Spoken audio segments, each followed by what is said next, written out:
internet. I am going to spend some time this morning working in the she shed, making some things. And I wanted to tell everyone, this right here is, I didn't put makeup on this morning because I wanted you all to see. This is what happens when you spend a lot of years in Southwest Texas not using sunscreen. So these are all skin cancers on my face that I'm currently treating with topical chemotherapy called 5FU. And I think that it's important that I just show the world this is what happens. So young people, wear your sunscreen. Older people, wear your sunscreen too. I will say that I haven't been putting anything on them because, you know, they're supposed to just kind of ulcerate. They're hurting. So when I go back to the house today, I think I'm going to use some of the wound care salve that I make here that has comfrey and some calendula and yarrow and that sort of thing in it to just kind of soothe this. It's got chamomile too, which is very soothing for your skin. So I'm going to try and just soothe this down a little bit because it's not fun. It's a little painful. So neither here nor there, but I just wanted everyone to know that, you know, nobody like beat me up. This is just how you treat cancer in the year 2024 when you have skin cancers. Nothing scary, nothing bad. These are all sort of precancerous that we're hoping won't turn into real skin cancers. So this is my little black book. Phil bought this for me because he thought it was pretty cool because you actually write in white, and I've enjoyed it. It's sort of, I don't know, lends that creativeness. And what I'm doing today is I have a little bit of my infused oil left that I had made for my growth shampoo. So this it was made with argan and jojoba oil. It was infused over 2 months with rosemary, sage, thyme, which are for growth, and then nettle and lavender, which are for shine. So I made several bottles of shampoo, and this is what the oil looks like. It's got a little bit of sediment in it just from the you know, from the straining. I didn't strain it through a cheesecloth. I just used a mesh strainer when I strained out the things. So when you get the final product, there's still a little bit of the herb left in it that was kind of crushed at the end or whatever. So I have a recipe that I've used for this. I'm just going to make a really quick antibacterial soap. Phil exercises at work, and there's no place for him to shower at work, and he was starting to get some like boils from exercising and not showering. So so I actually made him some antibacterial soap, which is super, super easy to make. And what I did was I infused some jojoba oil with calendula and comfrey, both of which have antibacterial and antiseptic properties. And then you just mix that with some Castile soap, and you have to kind of blend it. And then again, I'll put that in a pump bottle, and then he just shakes it up. It's very, very, very mild.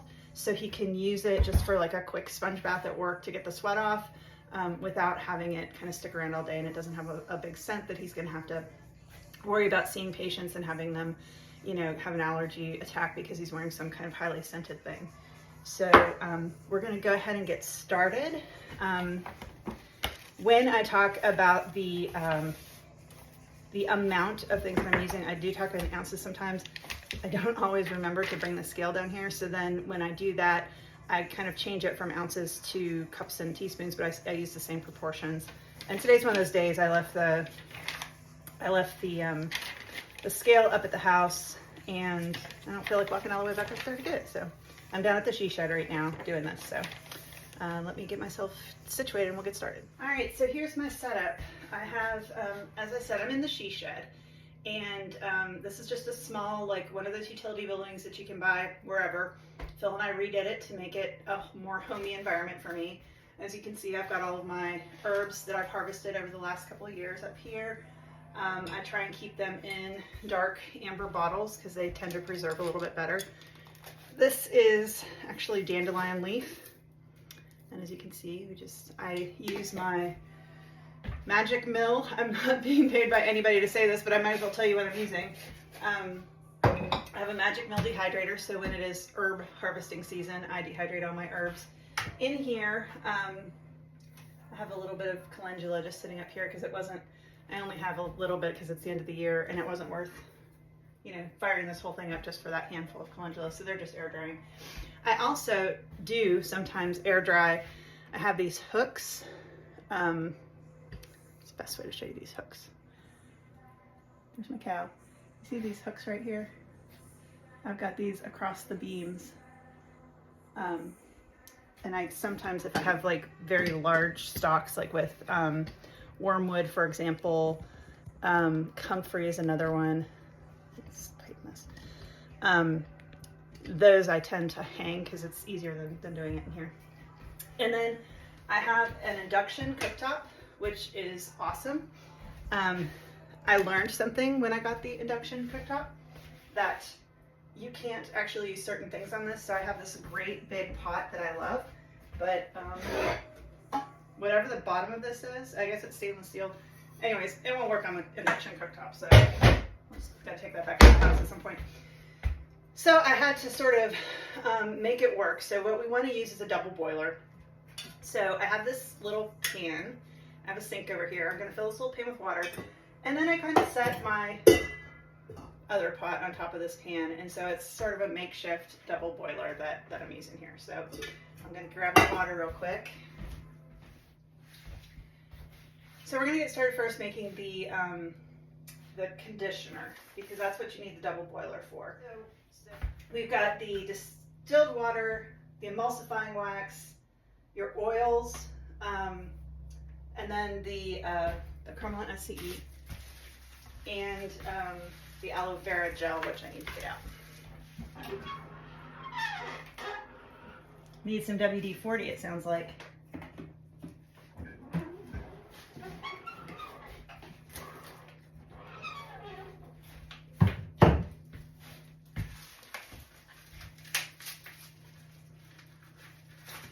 And to this, actually, last time I added just a little bit of vegetable glycerin, again, just to kind of thicken it up a little bit.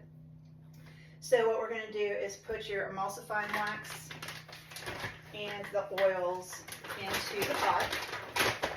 So it's going to be 1 part emulsifying wax. So we're going to go with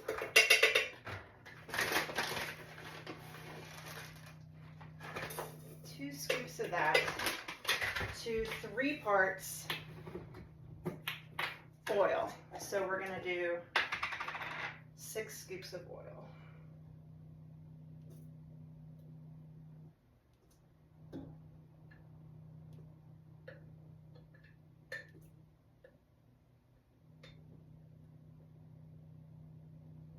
And those weren't quite full scoops, so I'm just going to add a little bit more oil to that. Okay. Then I'm going to turn this bad boy on.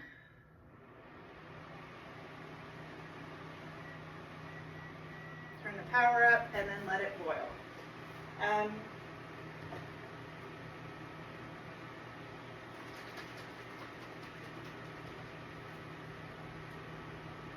You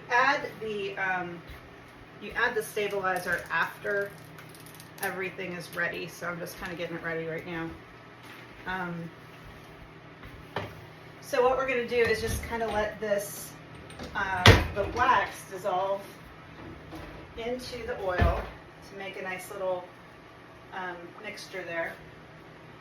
And then to that, we're going to add the water slowly. And that's going to be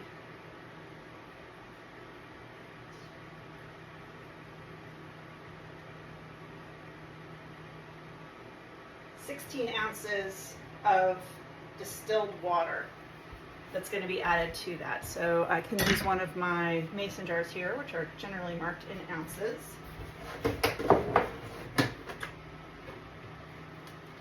I forgot this thing has a...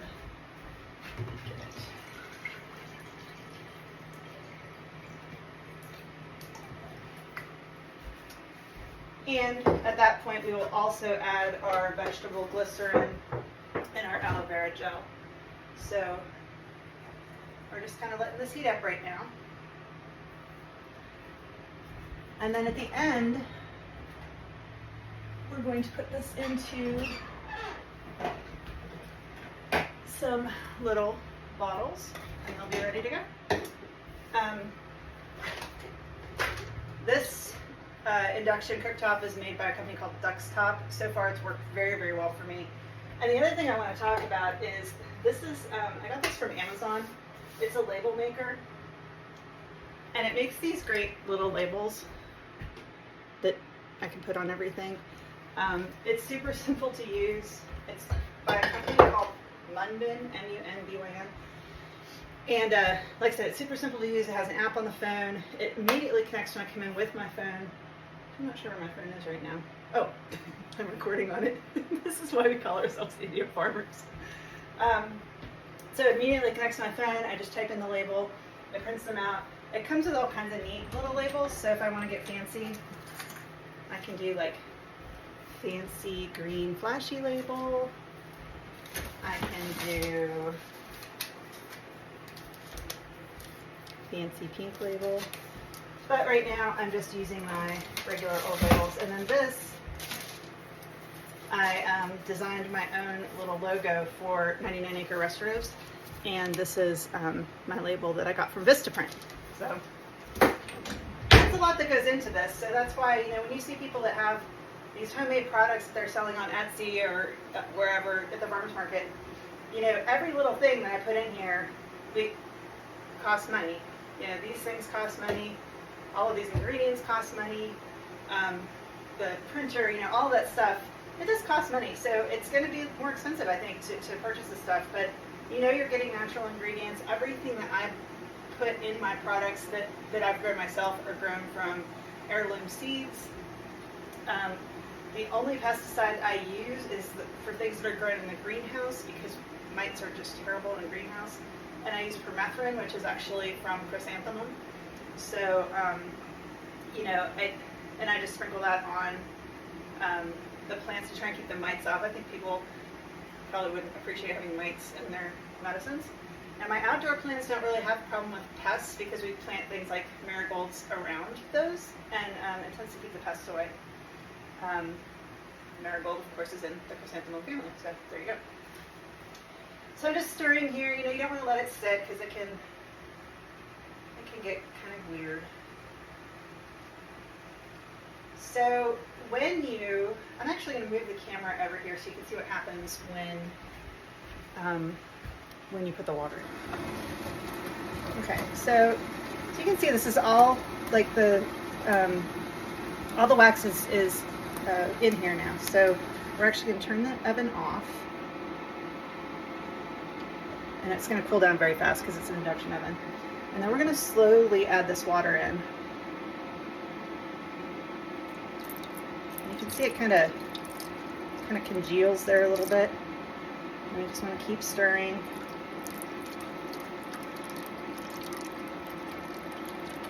It's turning into sort of a thick liquid.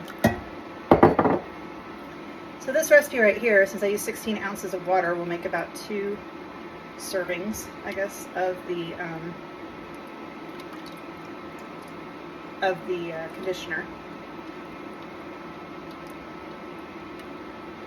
Now, sometimes I turn this back on and heat it up a little bit just to get everything to kind of meld together a little bit better.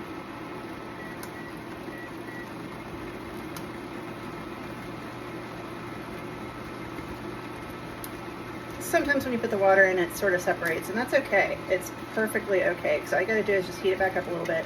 It helps if the water's hotter. My hot water heater isn't like super hot. So if the water's more warm, it doesn't generally tend to break up like this, but it can. And that's also where the blender can come in. So if you just can't get it to, you know, settle down and meld together, you can also throw it in the blender. But I won't need to do that because just heating it up again is going to make it nice and smooth. Now at this point, once this is all mixed together, I will add the aloe vera gel, which is going to be 4 parts aloe vera gel.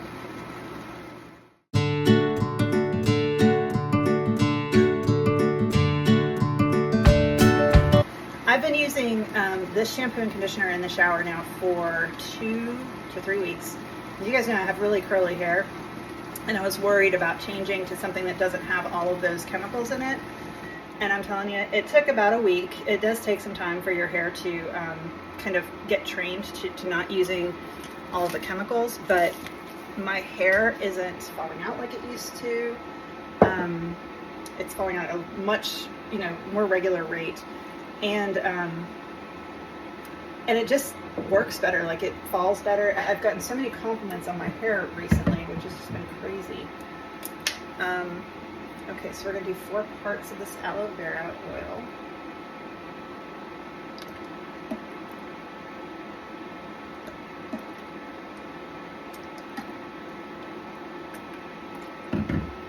And that's gonna be for moisturizing. Thickens it just a little bit.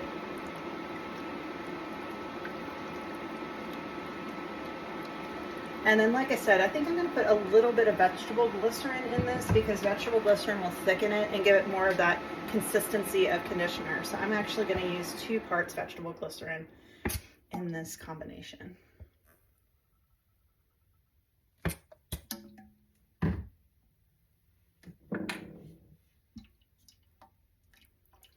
And now it's going to take some time to set up, and I don't want it to set up before I pour it in the bottles, but I do want it to cool off just a little bit before I set it in the bottles because these bottles are plastic. I don't want to melt the bottles.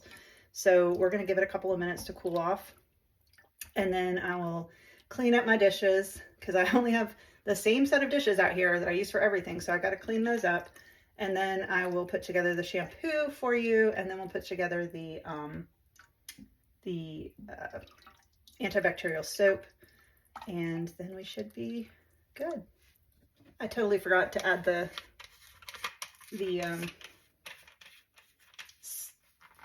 stuff to keep it from going bad. There we go. Okay. Oh, well, that was good. Okay. So that is actually also 4 parts.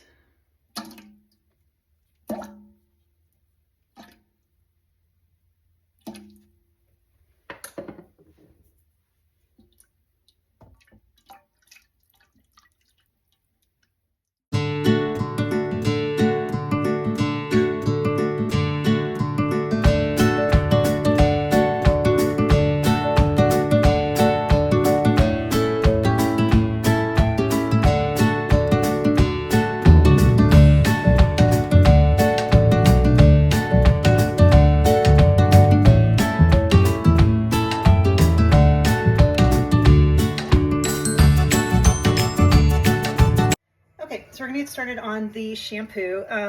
We're gonna use the one that I read earlier. So we're gonna start with, and we're not heating anything here. This is all just cooled down and it's fine. So we're gonna use our jojoba and coconut oil mixture. Just pouring that in there. Oops, a little piece of rosemary just fell in there. Let me fish that out. One made it through.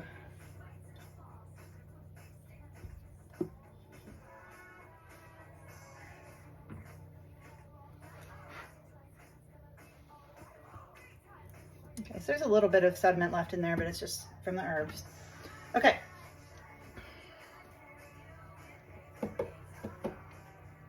So there's our oil. Now to that we're going to add 1 cup of Castile soap.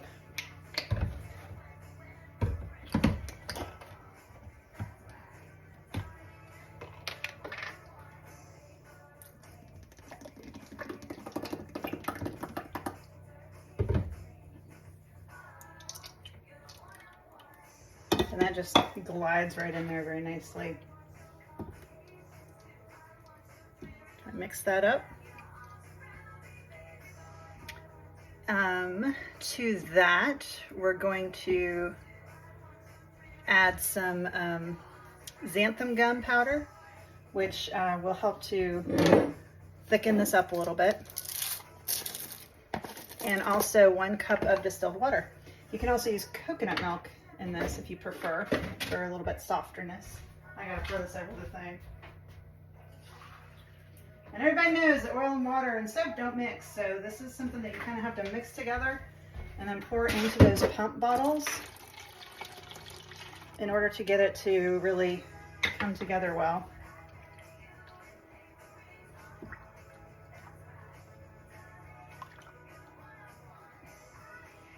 And we're going to use 1.5 teaspoons of the xanthan gum.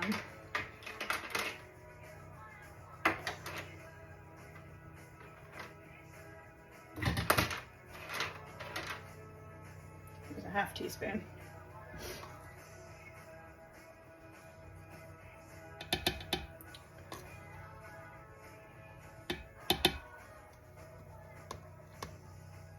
Now if you have like a little hand mixer or something, that would be really nice for this. Just one of those little baby blender things that you use for like frothing milk.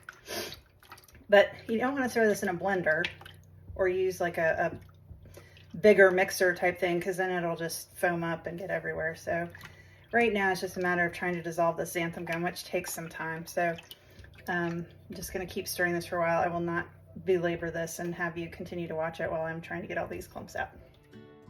Thank you for watching The Idiot Farmer. If you liked what you saw, please like and subscribe, and we'll see you next week in our next episode.